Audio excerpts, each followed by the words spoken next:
ശ്രീനിവാസ് അതൊരിക്കലും തിരിച്ചറിയില്ല. അത് കൃഷ്ണ നമുക്ക് ഉറപ്പ് തന്നിട്ടുണ്ടല്ലോ. കൃഷ്ണൻ നമുക്ക് ഉറപ്പ് തന്നിട്ടുണ്ട്. പക്ഷേ ഗാഥയുടെ കാര്യത്തിൽ ആ ഉറപ്പില്ല.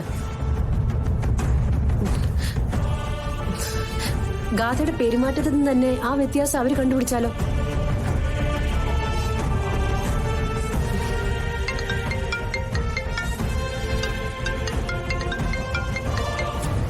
ഹലോ മോളെ.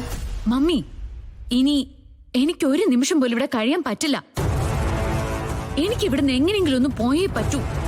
എവിടെ പോയാലും എന്നെ ചോദ്യം ചെയ്യാൻ ഓരോരുത്തരും ശ്രമിച്ചുകൊണ്ടിരിക്കുക. എനിക്കിവിടെ പിടിച്ചു നിൽക്കാൻ പറ്റുന്നില്ല.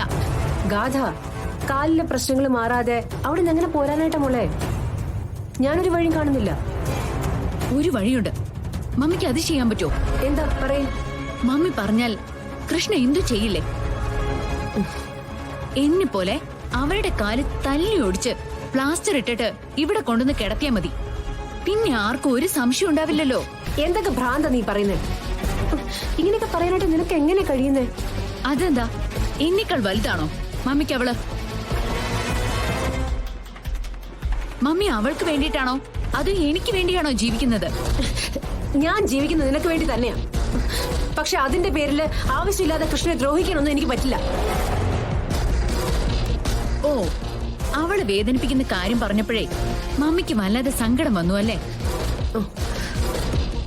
അല്ല, ഇനി ആ തങ്കം പറയുന്നത് പോലെ മമ്മി തന്നെയാണോ അവളെ പ്രസവിച്ചത്? അവള് സ്വന്തം മകളല്ലെങ്കിൽ ഇത്രയ്ക്ക് സെന്റിമെന്റ്സ് അവളോട് കാണിക്കേണ്ട കാര്യമില്ലല്ലോ. ഗാഥ, എന്ത് ഭ്രാന്ത നീ പറയുന്നേ? ഒന്ന് നിർത്തുന്നുണ്ടോ ഇതൊക്കെ? ഞാൻ നിർത്തിക്കോളാം. പക്ഷെ ഒരു കാര്യം ഞാൻ വ്യക്തമായിട്ട് പറയാം മമ്മി.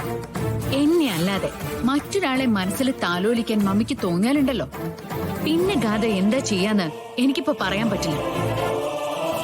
അതുകൊണ്ട് എന്നെ അല്ലാതെ മറ്റാരെ സ്നേഹിക്കാൻ ശ്രമിക്കണ്ട മമ്മി. ശ്രമിച്ചാലേ അത് ഞാൻ തട്ടിക്കളയും. കൊല്ലേണ്ടി വന്ന കൊല്ലും, അത് ഉറപ്പാ.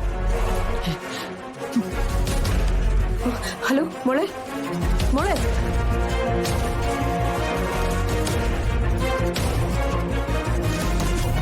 എന്താ മാം?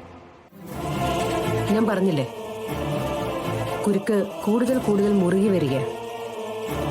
നിയന്ത്രണം വിട്ടവളെ പോലെയാ ഗാഥ സംസാരിച്ചത്.